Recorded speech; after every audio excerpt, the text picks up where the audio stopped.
Good evening. I'm Casey Nolan, and you may not believe it, but I played a little football in my day, and I tell you that for two reasons. One, to give you the illusion that I am athletic, and two, so that you know tonight's show is in no way anti-football or anti any other sport, but we are taking on some tough issues when it comes to the safety of our student athletes. The NFL is under scrutiny for what many are dubbing a concussion crisis. But studies suggest that by the time an athlete reaches that level, the permanent damage to the brain may have already been done. Should we be rethinking our practices and regulations for them? Is the value of sports worth the risk? And what's being done in St. Louis to prevent, identify, and treat injuries in youth sports? We're talking to the producer of Frontline's League of Denial, the groundbreaking look at concussions in the NFL, as well as Academy Award-nominated filmmaker Lucy Walker, who is also exploring the issue in her upcoming documentary. We've also got athletes, parents, and coaches here tonight, so stay tuned.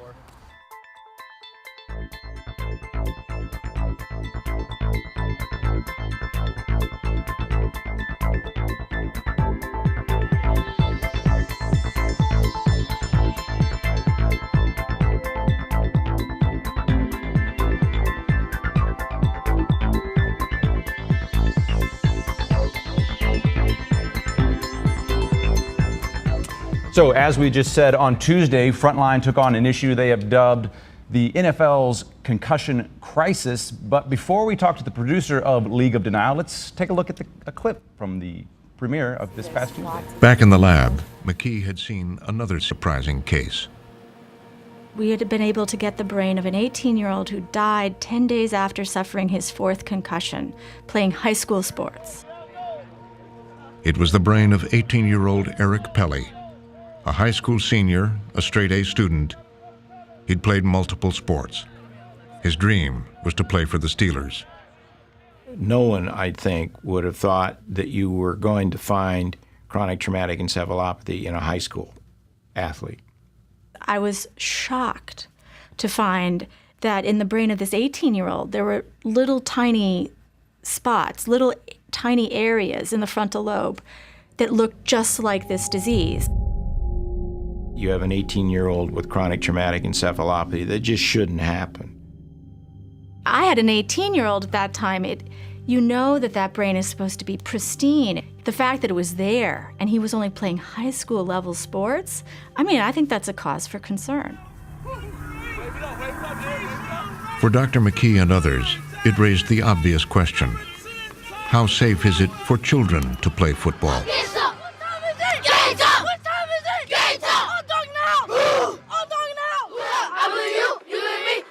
From a physical risk standpoint, you know what you are doing when you sign your kid up, that he can hurt his knee, okay? But what you should know now is your child could develop a brain injury as a result of playing football. It's not just on the pro level, it's on every level of football. The question is, do you want it to be your child? For Dr. McKee's colleague, Dr. Cantu, the controversial answer was that no one under 14 should play tackle football. With what we know about the youth brain compared with the adult brain, that it's more easily disrupted than the adult brain. The youth brain is lighter in weight, so it has less inertia to put it in motion. So you tap a youth head and his brain moves much quicker than an adult brain that's heavier and therefore has more inertia. So I think we should be treating youths differently. And for the BU advocate Chris Nowinski, it was a danger the NFL helped to create. As long as the NFL dismissed this, that meant that parents were signing their kids up to go play football believing that there was no risk. And that wasn't fair to those kids or those parents, but especially those kids.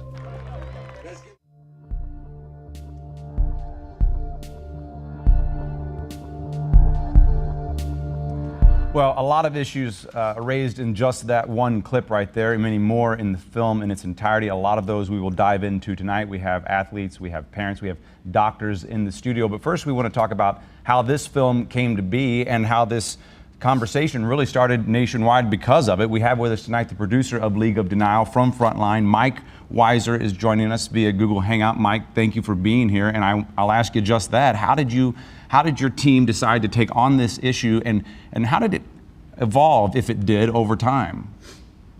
Well, it's a subject actually that our team had been talking about doing for a while.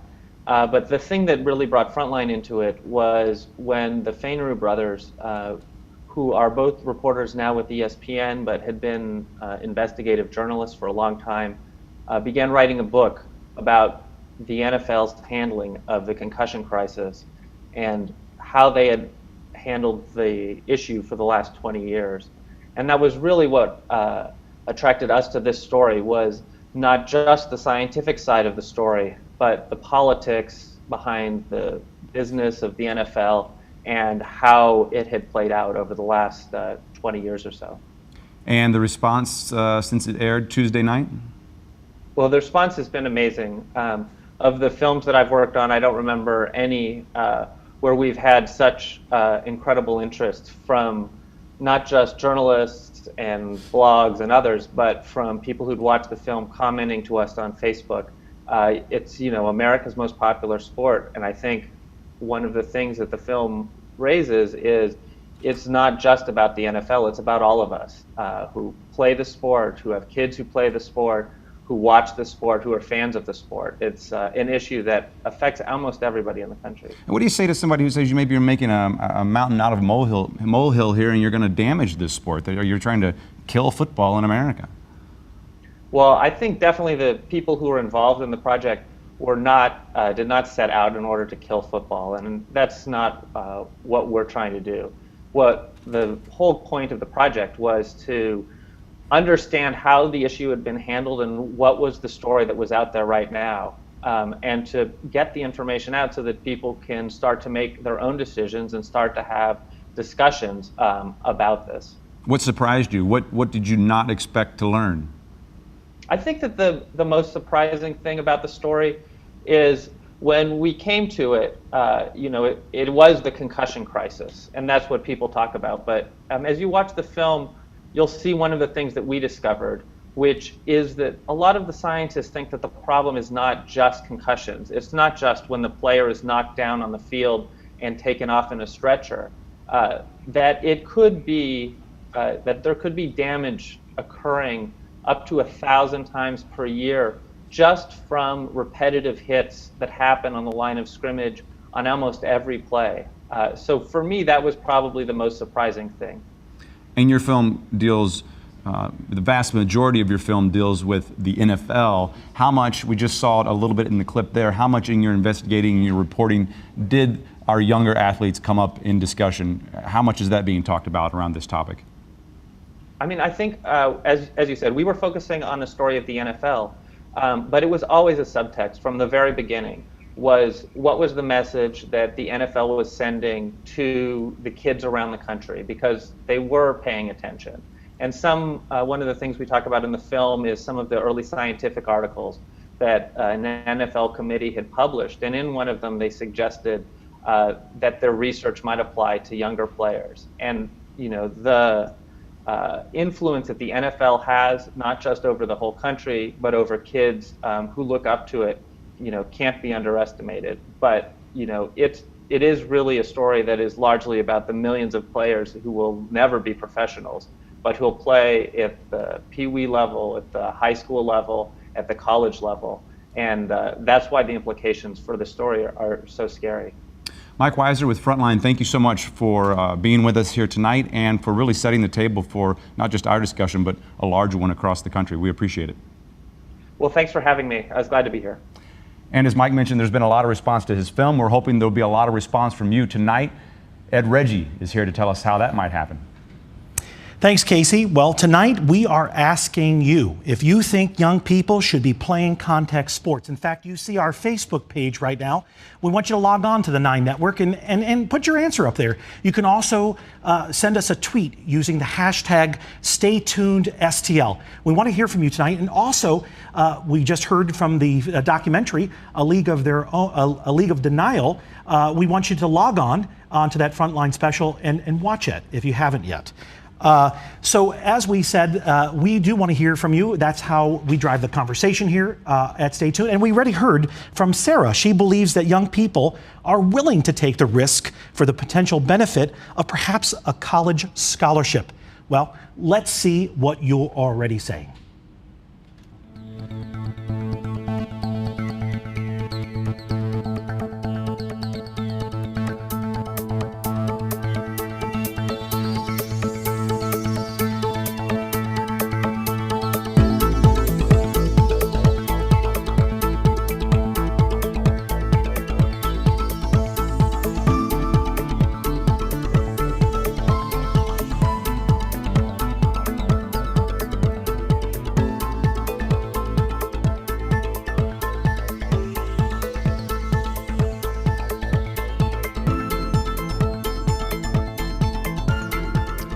Okay, let's make sure we know a little bit more about this topic that we are trying to break down tonight from a medical perspective. We have with us Matt Bays, a sports medicine doctor.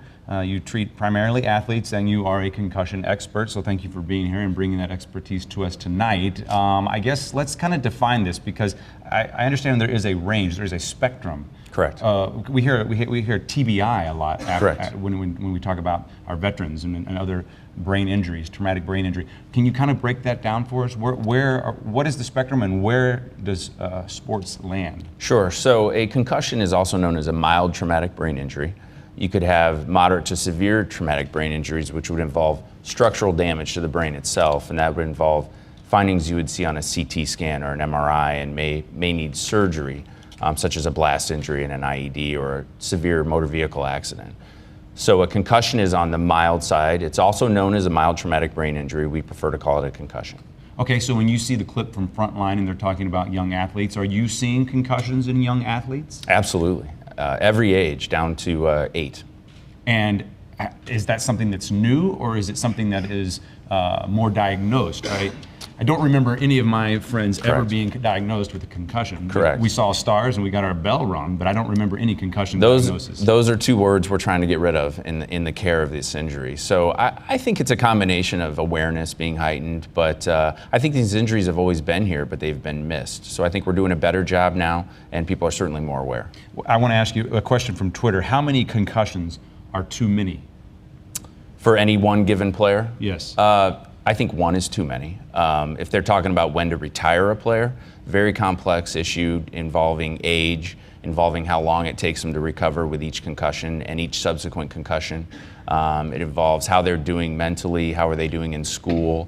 And really, you can't answer that based on just that question. You'd have to answer that based on how old they are and their experience. So if a young person, say a 9th grader gets a concussion in a football game, should they consider not going back to the sport? Is that a question that you have to deal with individuals? I deal with that with every individual, and I address that directly with the parents. I think one concussion, if they recover like 80 to 90% of these do in 7 to 10 days, and they have no cognitive delay, and they do well in school, and they can pass a graded return to play protocol, I think they can return.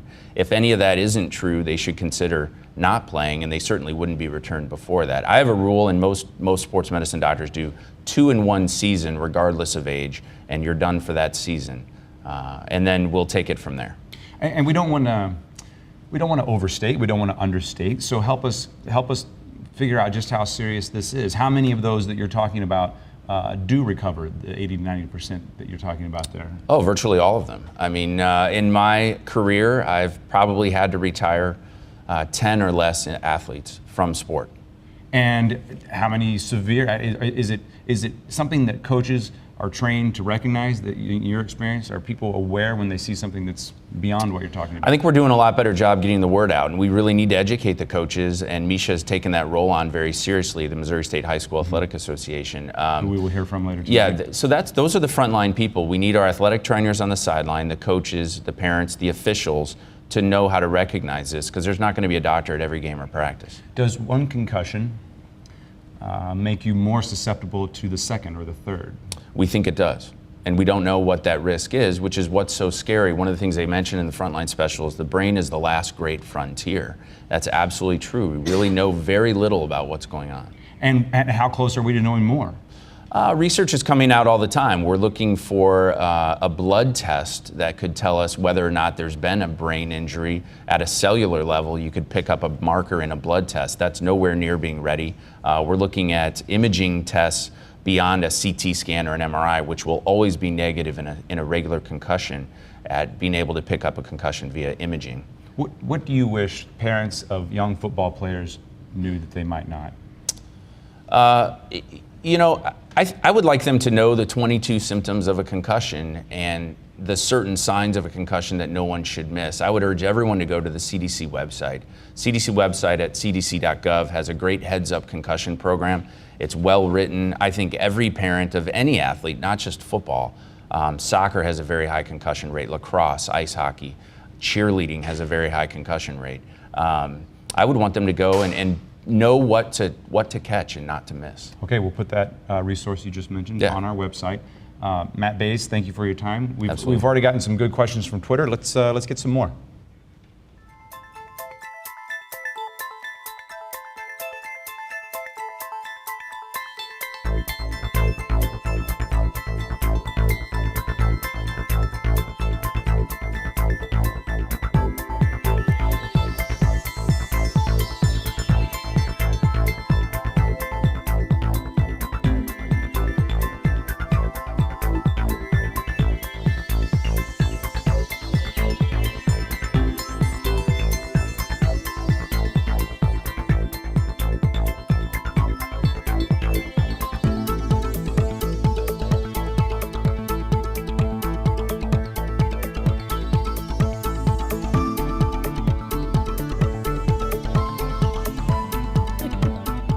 That's good. She just said Travis and I can talk, so that's perfect. That's what we want. We want to get the information from the people who are dealing with this on the front lines. I'll do some introductions to tell you who those people are. Travis Brown, St. Louis Public Schools Athletic Director, and the two of you know each other before tonight. You have worked together. This is Maureen Cunningham, Brain Injury Association of Missouri, and by the very nature that this is not the first time you've met, I have to believe the schools are taking this at least seriously to some degree. Tell me how the two of you know each other and what the work entails. Well, we're definitely taking this very, very seriously.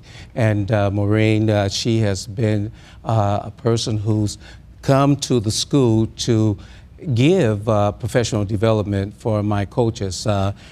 Every year before the season starts, it's obligatory that all the coaches in St. Louis Public Schools must have a professional development regarding concussion and concussion awareness. How long has that been the case?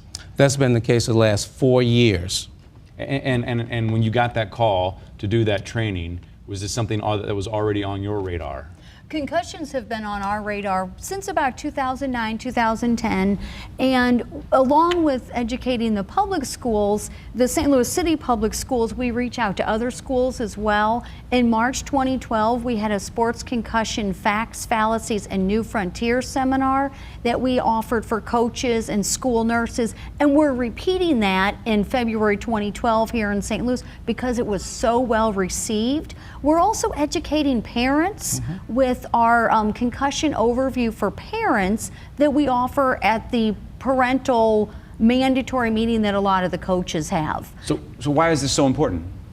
Well, because it protects youth. The education is just so important so parents understand the signs and symptoms and understand what to do if they suspect a concussion, because the risk is so important. We want them to know that when the headache doesn't go away and they've tried giving water, they've had the student eat a healthy meal, that if the concussion gets worse, or it doesn't go away, that's a sign that they need to be concerned about.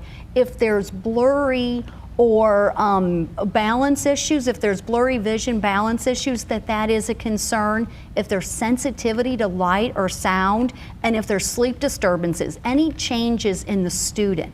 The other thing that we want the parents and coaches to really be aware of is that a concussion doesn't have to be a hit to the head.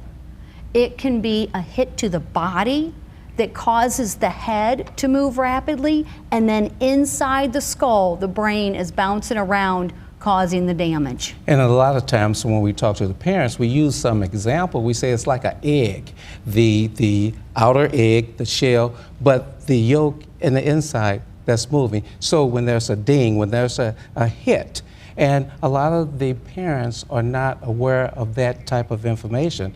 And we try not only to educate the parents, but the community at large, the teachers, PE teachers.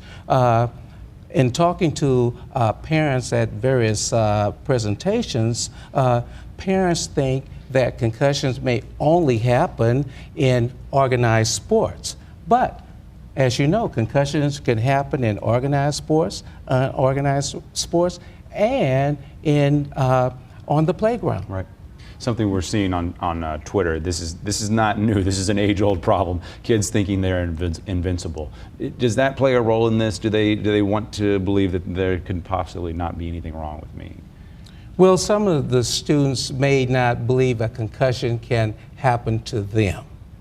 And that's why it's so important that we have to educate the students, the parents, and the community at large that concussions can happen any time and in any organization. And it's important that the youth understand that, especially the teammates or the playmates on the playground, that they're not only teammates when they're out on the field, that they're teammates in the classroom and off of the field too. So if they notice something on a teammate that's, hey, Johnny isn't right, if Johnny isn't going to tell the coach that there's something wrong and that a concussion is suspected, the friend needs to be a friend and needs to be a teammate and say, hey, Coach Brown, I'm afraid that there's something wrong with Johnny, so that Coach Brown can go and say, can start asking him questions. Mr. Brown, how long have you been involved in high school sports? I've been involved in high school sports an awful long time.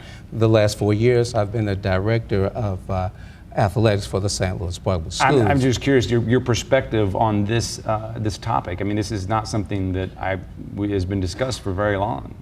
Exactly, and as the physician said just prior to us, there's nothing new. Concussions aren't new. Now, we are learning more and more information about concussions. That's why they're being reported. Another thing that's coming in on Twitter here is that kind of back to the invincibility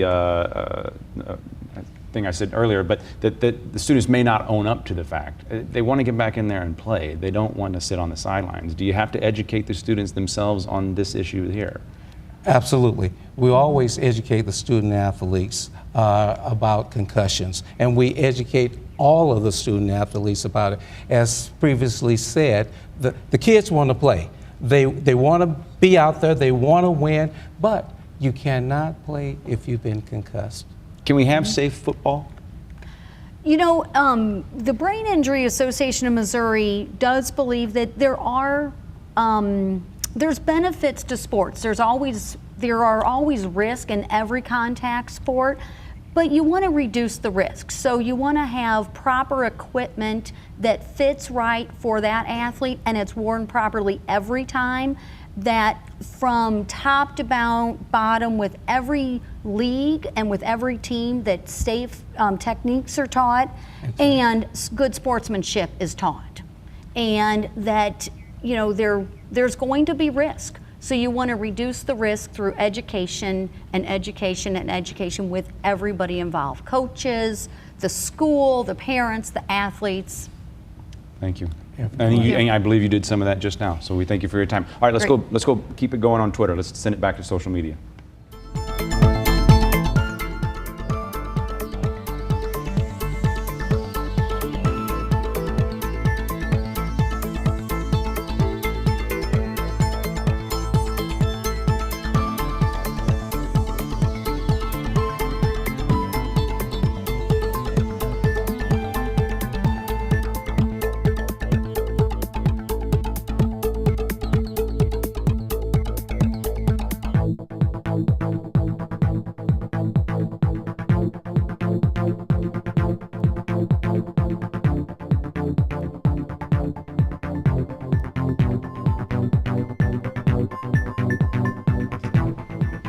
Okay, let's go back to Google Hangout. This time from television producer to filmmaker, documentary filmmaker, Academy Award nominated filmmaker. Lucy Walker is joining us. Thanks for being here, Lucy. Your film is Crash Reel, which was the inspiration for a lot of tonight's show for our producers tonight. I want to see a little bit of your film before we have our discussion, but I would like you to help set up the clip, if you will. Can you tell us a little bit about Kevin Pierce, who we're going to see here as he returns to the mountain? Kevin Pierce is an American snowboarder who was on track for a medal podium position at the 2010 Vancouver Winter Olympics and was locked in a wonderful rivalry with Shaun White, who went on to win gold. However, Kevin, just a month before the Olympics, in a trick that went very slightly wrong, landed on his head. Unfortunately, was wearing a helmet and came out of a coma with a severe traumatic brain injury and made a wonderful recovery. However, no sooner than he recovers, he wants to get back on the mountain, back doing the sport that he loves so much. And he is, in this clip, arguing with his family about wanting to do that. Okay, well, you take the call, we'll take a look at the clip, and we'll meet back on the other side.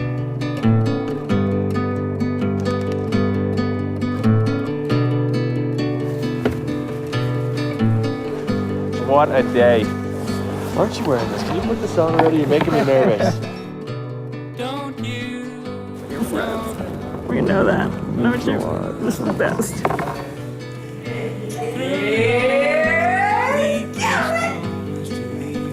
This is our baseball. Wow. I have thought for a long, long time that I'm in a dream and that one day I might wake up and this all might be over and it might just all be a bad, bad nightmare.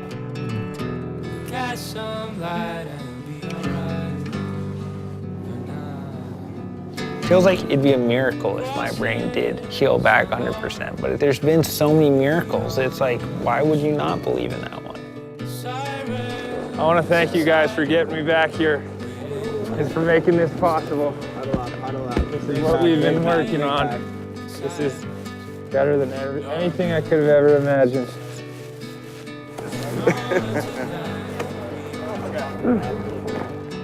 Kevin Pierce is a miracle man. Thumbs up. What a good. Let's do this, boys.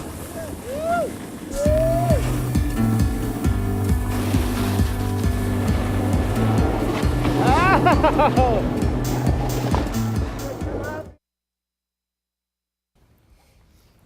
think the conversation needs to start with what your plans are about riding on snow. How ready do you feel like you are to snowboard? I feel 100% confident. Not us. Not you? Not everybody. Calling a spade, isn't it, Dan? I just don't want it to die. I don't want to die either, Dave. I don't want it.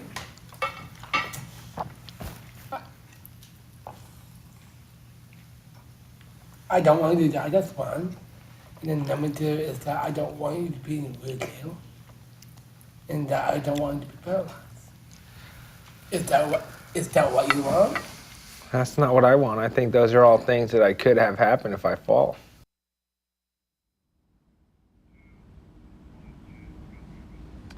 So from those clips, Lucy, we could see there a little bit, we saw an image there that showed us a little bit of what he went through. We also saw, though, obviously how badly he wanted to get back to the mountain. Were you surprised by how badly he wanted to get back to doing the sport that caused him so much damage? No, I guess I wasn't. The interesting question, though, was what he was going to do, because the doctors told him that if he hits his head again even slightly, the consequences will be extremely severe. Once you have one severe traumatic brain injury, the second one can be catastrophic, can kill you. It's almost like a glass with a crack in it or something. Just a light little bit of pressure would be enough. Unfortunately, for horrible results with second impact syndrome. So the situation was a very difficult one, and many athletes do go back and do go on, unfortunately, to have further injuries that have exacerbated results. So it's difficult to dig deep and change tracks, right? It's difficult for any of us to come to grips with such a big curveball in life and sort of reinvent oneself, especially when you were so at the top of your sport and doing so well, and that you have a brain injury. I mean, he has a severe brain injury, and your brain isn't getting the information about how injured you are. And so he had a lot of dissonance around understanding, quite how injured he was.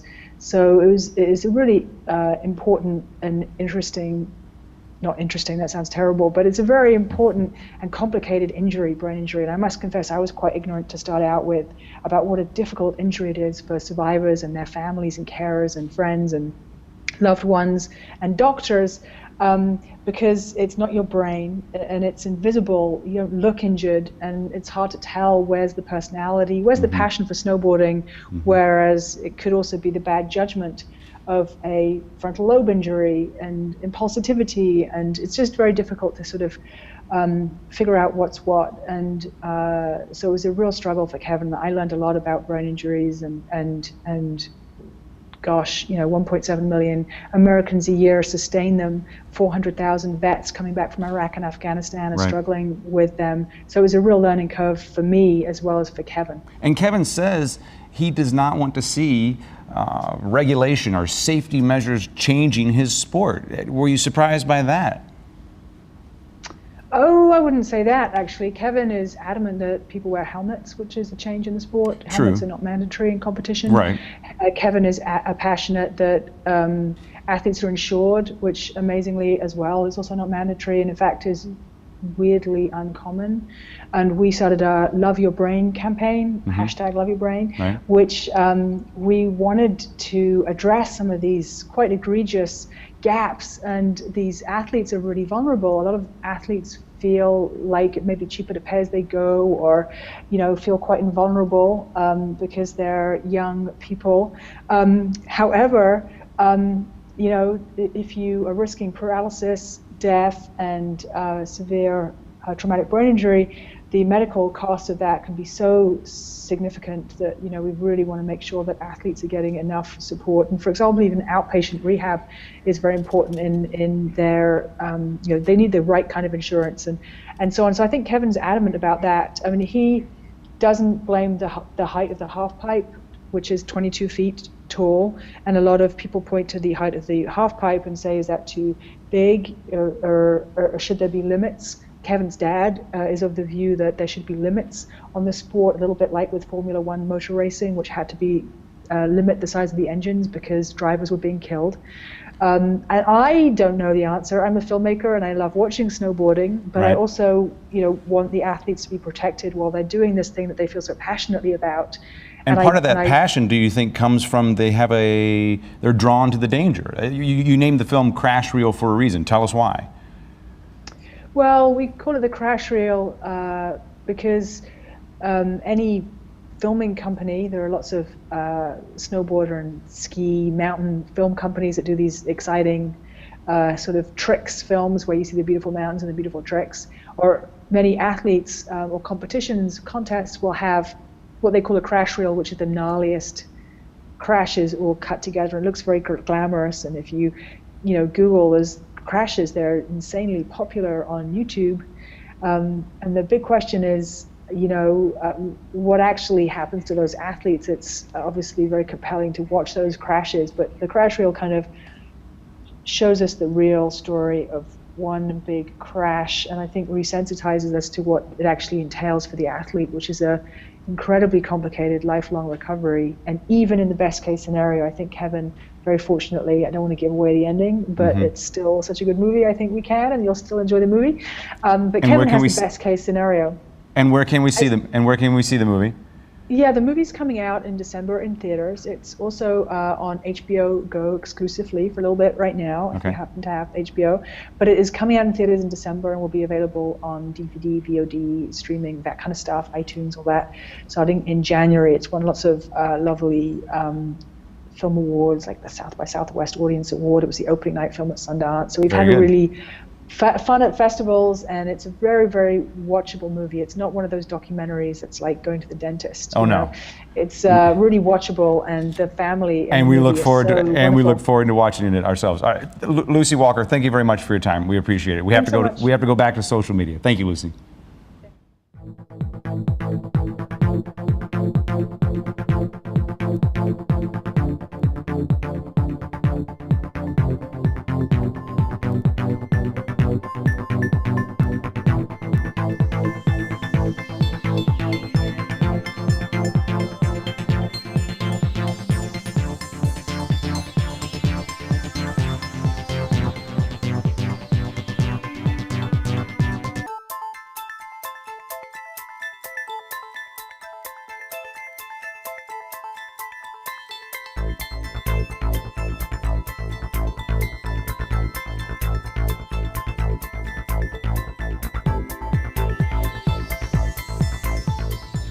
Let's talk a little bit more about sports culture. Something on Twitter, someone wanted to know, where are the athletes in this conversation? Well, you've come to the right table. We have them here. Let's start with introductions. First, Richard Collignon, St. Louis University, studies sports sociology. Also with us, John Rolland. You're a parent and the son of an NFL player and the parent of a current football player. Correct. And also with us, Grant Boyd, an athlete himself, a hockey player, a lifelong hockey player with a few injuries and the scars to show for it. Yes, sir. Can we talk about why it would seem to be a little counterintuitive to put your head in danger, but people do it and we like to watch it? Why is that? I think it's because of the love of the game, the love of the sport. Football has been in my family since I've been born. Yeah. My dad played football and baseball in high school. He grew up in Texas. You know, Texas, football is pretty much a religion in Texas. And he was recruited by University of Missouri, played at Missouri. I've loved it my entire life. When I got older and had kids of my own, both of my kids are athletes. I have a daughter who's a swimmer and water polo player, and my son is multi-sport player. Right now he's a football player for Oakville High School in South County. And he loves the sport. He loves being outside. He loves team activities, team bonding. He likes the activity. And we've talked a lot about the injuries. We talked about the head injuries obviously tonight. Are there what's the upside to sports? To sports, yeah. I mean, I think the values that you learn from sports are completely unparalleled. What they teach us, the carryover that they have later in life, what they teach us about dealing with others, things like that you're, while you're putting yourself in harm's way, you're also getting valuable life lessons that are helping you down the road and teaching you things that are irreplaceable. But did it hurt? It absolutely, there's definitely times when it hurts, but it's almost like the willing to be hurt for a group of guys or a team. That there's something almost heroic about it. It's that the kind of culture is that when someone does get hurt and gets back up and fights through it, it's almost kind of like they're idolized. And someone who doesn't, it's almost like they're villainized. Can you break that down for us? Well, I think Grant's got a point here where, as a parent, you want your child to be put in a situation where they meet challenges. Challenges are important, lifelong of learning. You also want to learn discipline. That the classical reason for sports is build character, discipline. You want something outside the home that disciplines the child and teaches the child self-confidence. And that self-confidence is supposed to translate into later life and accomplishments. Getting knocked down, getting back up, and pursuing the challenge. Have you ever had a concussion? I have, about 3 concussions. One was pretty mild. There was one that was decent enough to where I didn't realize I had it at first, where I had my feet kicked out and hit my head on the back of the ice. Got up and everything felt like it was kind of deja vu. Then I would forget portions of my shifts. When I come off the ice, I couldn't remember what happened. And I didn't realize it was happening at the time. And I would look up and I still thought the score was like 3-1. And I remember looking to one of my teammates and saying, hey, we're still up 3-1 in the first period. And the first period was about to be over and it was 5-2. And so concussions are a weird thing. It's hard to recognize. And did you Was the conversation we're having tonight prevalent in the circles you were competing in? We were certainly cognizant of that at any moment you could get blindsided or hit and you would end up with a concussion. As far as what that would mean for how you were going to play, it was kind of went player by player. Some people would try to hide it because you never wanted to be taken out of the game, especially if you were someone who was relied upon by the team. You wanted to make sure that you never let your team down, that any time that they called your name to be on that ice, that you were on the ice. And then there were players who made it better known, and would sit out, and they might be better in the long run for that. But at the time being, the ones who went back in the game were the ones who the coaches relied upon. John, is that something is this conversation or a concern your dad ever expressed, or one that you ever had for a son playing football or any other contact sport? Primarily being a parent and watching your kid play a contact sport, it's something that is always in the forefront of your mind. You see them out, you see them developing, you see a play developing, you see something happen, and whether it's your child or a friend of yours, if they're slow to get up, you wonder, is everything okay? And it's always something that sticks in the back of your mind. Are they going to be okay when they stand back up? Every time my son puts straps on his helmet, my wife and I are sitting in the stands and we're praying after every down that he's okay. He's had a couple of concussions. Knock on wood, neither of the concussions that he's had has come from playing football. He's had other injuries. I agree with my colleagues here have said, as far as team sports are concerned, one of the things that I think that it teaches you is you're not just a body of one out there. Everybody's got a little different job to do. It teaches you camaraderie, it teaches you teamwork. And also, if somebody is down and they have sustained a concussion, they need to report it. They need to tell the coach. They need to tell the trainer. They need to tell someone. But if you're praying after every down, are you ever tempted to just take them out of the sport or say that's enough? Or wish you wouldn't have let them play in the first place? No, I would never say never. I wish that he never would have played.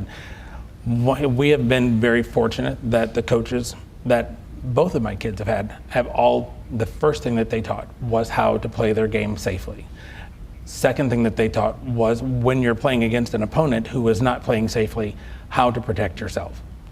So now I would never consider pulling him out just because of my feeling, but my son's also very in tune with his own body. He knows when he has come to a particular limit, and he will pull himself out. They're praying that nothing happens. A lot of people are tuning in, hoping something happens. We go to car races to see the crashes, a lot of people say. We have highlight reels of the top 10 biggest hits in whatever sport it might be.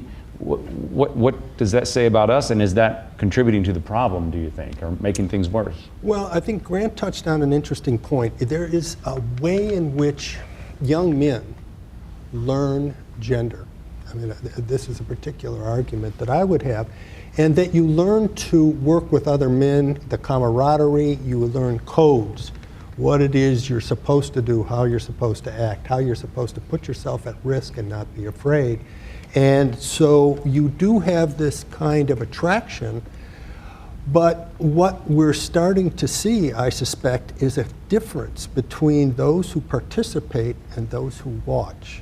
And so the culture of violence that we have, it's much more, let's say, upper middle class audiences. You start to see a separation between those who are participating in the most violent sports like boxing or some contact sports like basketball and the audience. And so you start to see an attraction that Americans have to watch this, not necessarily participate. And of course, we have our young women playing soccer and cheerleading, as we heard earlier in the night as well. Okay, let's make sure we check in with the students that we are talking about here tonight. The producer of our show, Margie Enright, went to a local high school to do just that.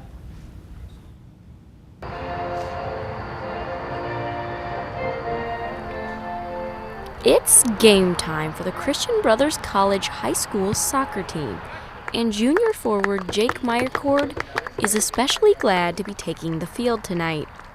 They lost a few games. It was just hard watching them lose without me not being able to play.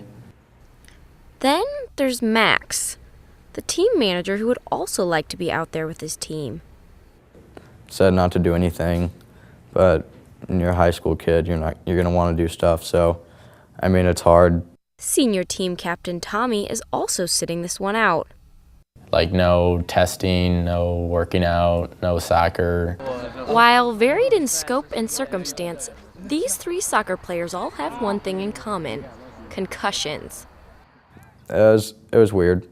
I've never felt anything like it. I got dizzy and I had like the worst headaches ever. And they knew something was wrong. They were scared about me because they saw I was obviously out of it. It hurt extremely bad, and that's when I knew like something was wrong. CBC's Terry Mickler, the winningest coach in high school soccer, can still recall having that tough conversation with Max. He took a hellacious impact, and I said, looking across the table at this kid in May, I'm going, hey, you know what? I'm seeing a young 15-year-old kid. He's got his whole life ahead of him. I don't want a game to interfere with all that. So let's take next year off. Take the whole year off. In May, we decided we were going to take off the whole following year. So, yeah, it was the hardest decision ever. Pretty hard. For Max, that tough decision to hang up his cleats for good came after his third concussion. Now he's in his second year as team manager. I feel like I've been chasing normal since the concussion I had sophomore year. I get lightheaded and stuff, so I wear sunglasses a lot, just in normal everyday situations.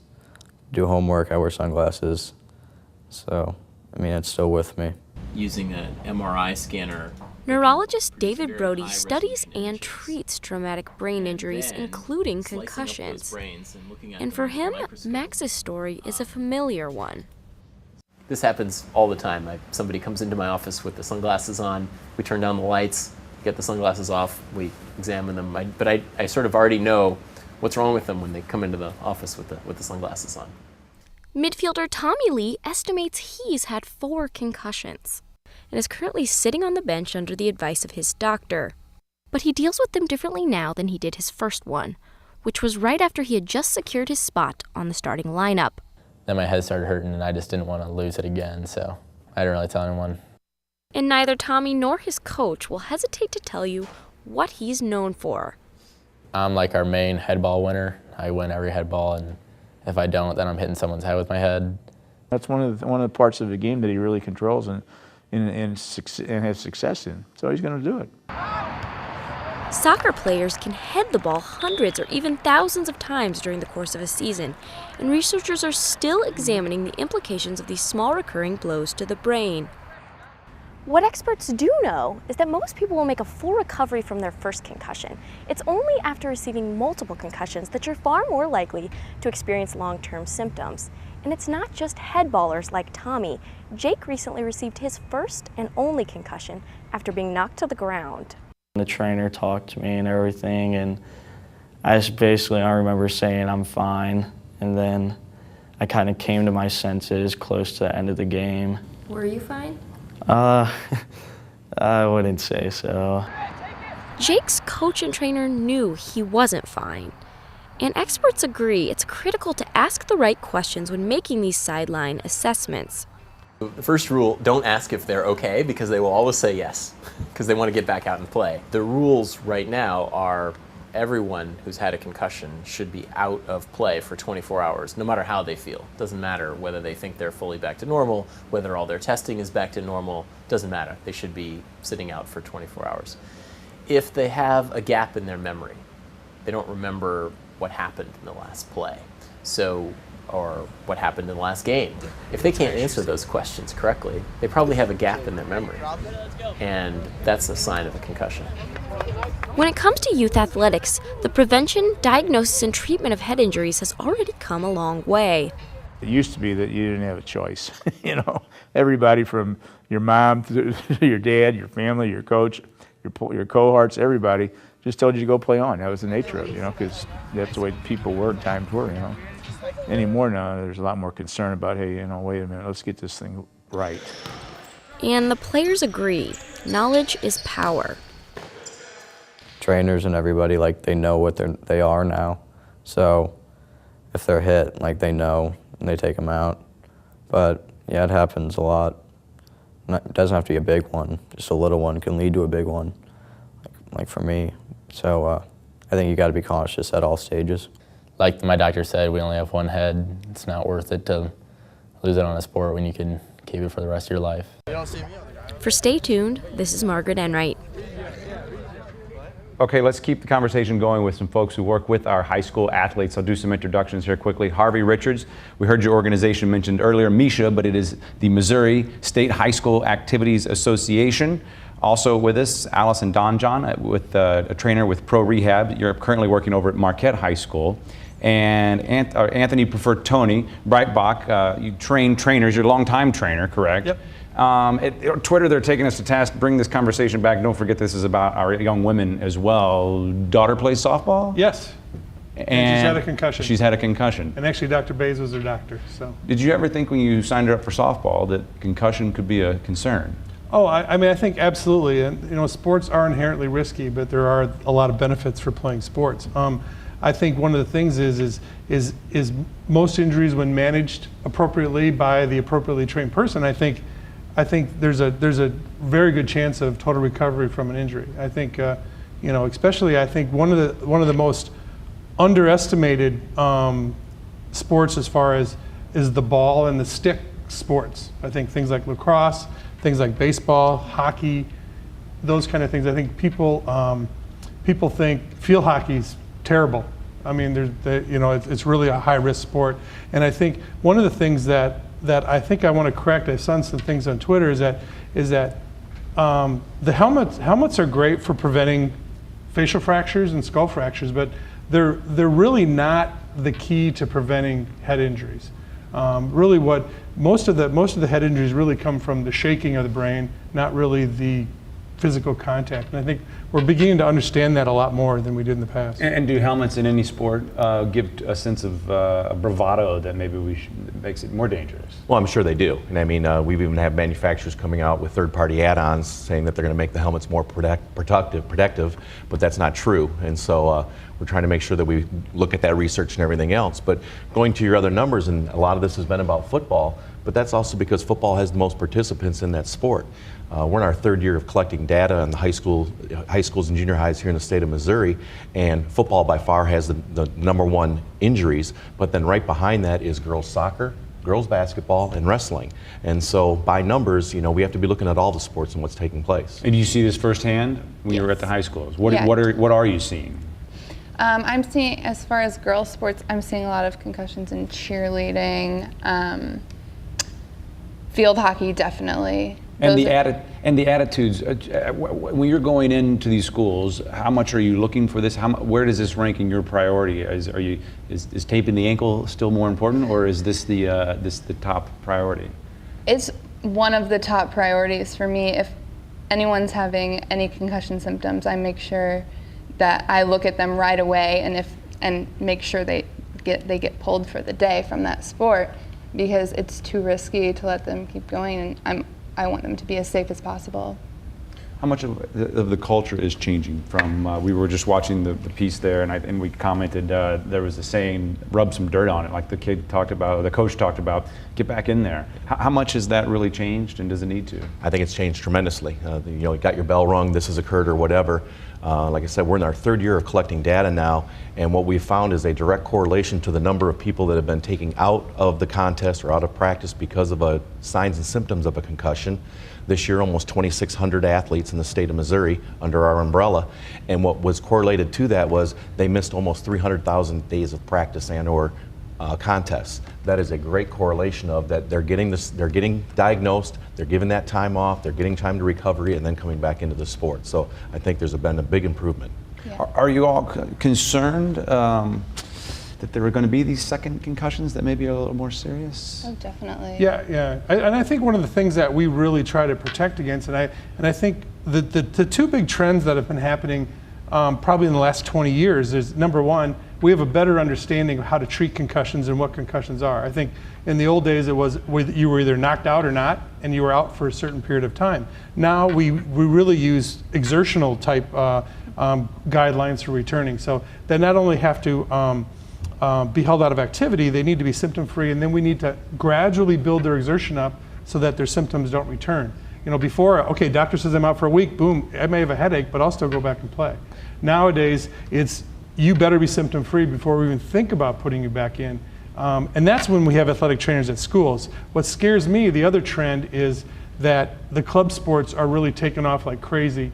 There are these club sport coaches that really are viewed as experts by the parents when they have very little training, they have very little support from a medical team, and maybe some students that play multiple sports are doing a soccer practice and a softball practice in the same day.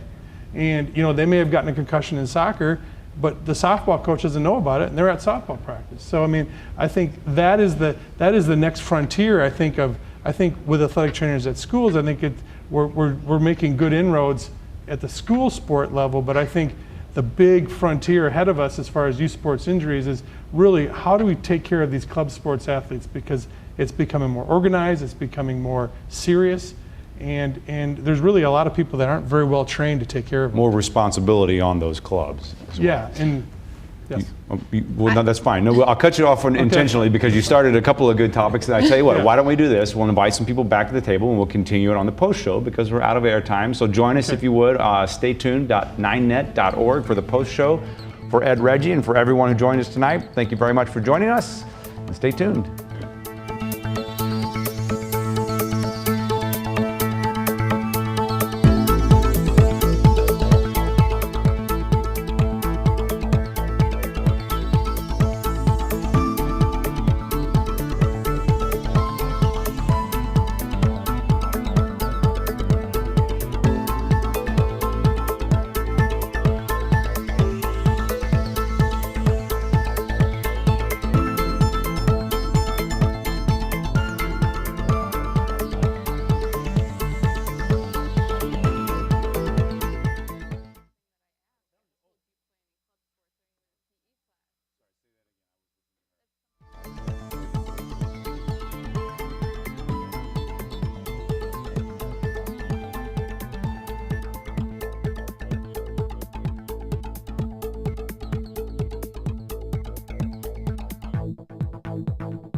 Okay, let's keep this going. I don't want to interrupt too much, but let's pick up right where you left off first. The club sports, not just the responsibility and the number of different adults that have to look out for the kids, but also the idea of practicing year-round. It's just, I can remember a much different regiment playing sports as a kid. Oh, absolutely. I mean, the old days, you'd get done with football practice, you'd roll into basketball, and then you'd roll into track, and there'd be a balance there. They wouldn't overexert certain body parts. You know, like when your legs are sore, all of a sudden you start playing baseball and throwing more. So, but now they're doing the same sport all year round. And my daughter, she plays two sports. She plays basketball and softball, and there's times in the summer where she does an organized softball practice, an organized basketball game in the same day. And those coaches don't talk to each other. They don't really know what's going on. So if she suffers an injury at one of the practices, the coach is oblivious in the other one unless my daughter, who's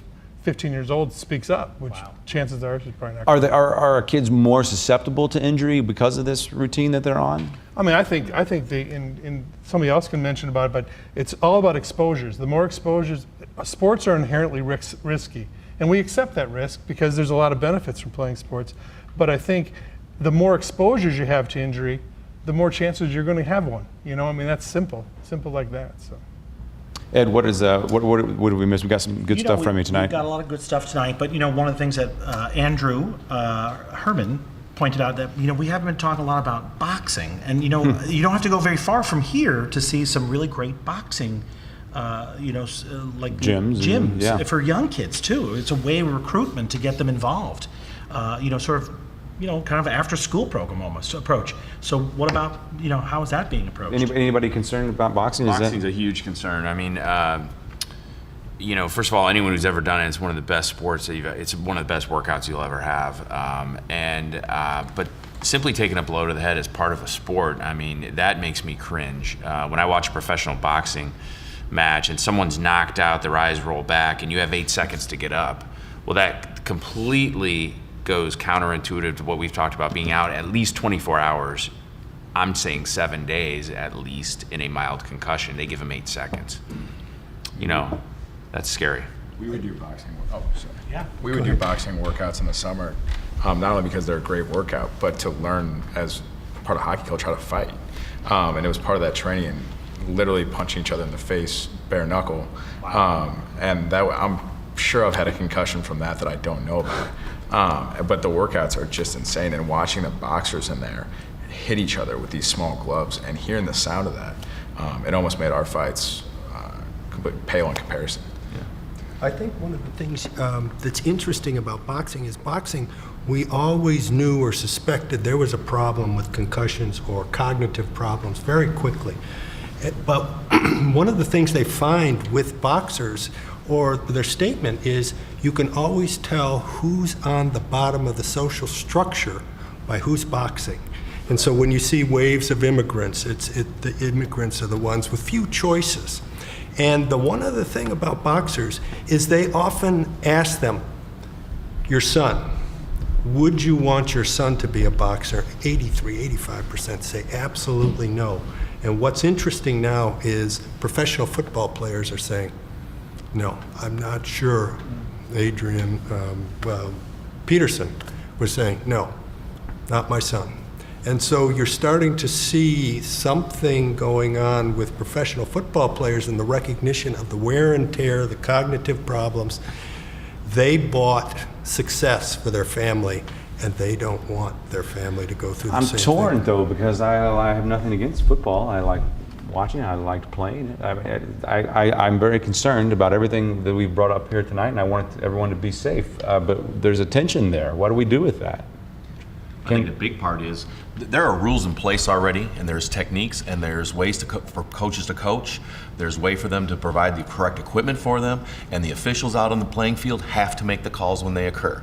And if we start doing all those things and putting them in place, we'll make the game safer. Is the game changing? And we see the game is called very differently at the professional level. Is it changing at the high school level? Yes, I mean, as you see things trickle down from the NFL and the NCAA, and now at our high school level, there's going to be changes. And one of the biggest things they're looking at right now is the kicking game. You're looking at an extended collision, a running at a person and having contact with them, and those are all being looked at right now, and should those be altered or changed. And I think that there is a change just because more awareness of the parents, the coaches, and the athletes, that I think everybody is saying, okay, when they're yelling at the game official, they want them to call a fair game according to the rules. Have you heard of something called House Bill? House Bill 300, the Missouri State Interscholastic Sports, Youth Sports Brain Injury Prevention Act. We've talked about team now. Let's turn it back over to the team. You both jumped in there. So tell us about that. The Brain Injury Association and MISHA and the Missouri State Athletic Association and the Department of Health and Senior Services were instrumental in getting that passed within the first year that it was introduced. There's 4 parts to it. It's education for parents and coaches and athletes every year. They have to sign that they have received education. There is the immediate removal of play for a minimum of 24 hours when a possible concussion is suspected.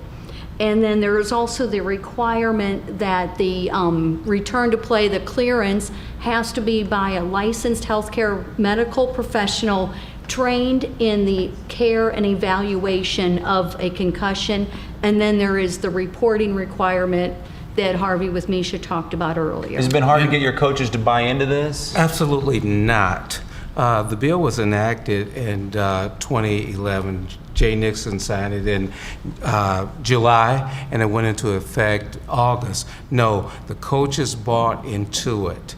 not only the coaches, the parents, and that's what we were talking about earlier, getting this information out to the parents and to the community at large about this. How important is that the community at large know? Because if not for the front line and if not for tonight's show, having no child playing football, I might go to a game and expect it to be just like it was 20 years ago.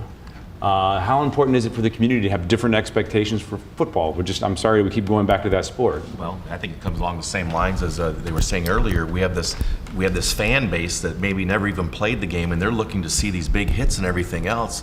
We've got to start telling them that those have got to be taken out of the game, and we've got to start training them and have them done properly. So it's very important they need to know that. It's also those kids are out there in the community. You know, he may be working at a job down the street or something after school. We need them to realize, hey, how was the game last week Friday? But yet he's real groggy on Monday morning. Let's make some information be passed back to the school. You okay with the changing in sports? I'm okay with it. I think one of the most frustrating things as an athlete is going to Blues games, NHL games, and hearing how people react and what people say when someone does get hit and it's clear that they're knocked out and have a concussion, and how they really react and think that that's not okay, that they don't get up and they cheer that the person's knocked out. I think that part of it's almost like this gladiator culture.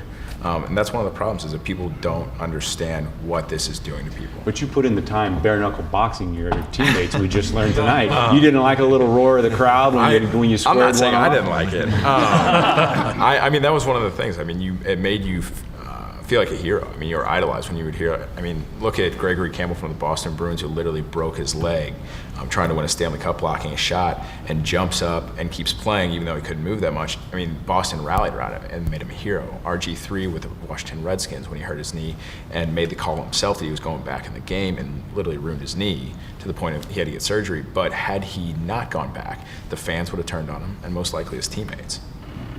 Yeah, I think one of the things too is when we talk about the social aspects of it and educating the public, I think appropriate medical care is very, very important. I think, and it comes down to priorities in communities. It comes down to priorities in with school boards, those types of things. There's a lot of people that pay attention to football on Friday nights, but what happens to that kid who gets a cervical spine injury or a brain injury on a Tuesday afternoon of practice or a JV soccer game on Wednesday night? If all you have is coverage for Friday night football, who's taking care of those people? You know who are? The athletic trainers. I mean, we're uniquely trained. We want to do that. I mean, that's what our students in our program, and that's what Allison, when she embarked on a career as an athletic trainer, that's what we want to do. We want to be standing in the rain at a freshman game on a Tuesday night. It doesn't matter. That's what we do. And so it's, it's crazy, but that's what we do. So the thing is school districts have got to make priorities that, hey, we're going to find a way to get people in here to take care of these kids. I think it's really something important. On that.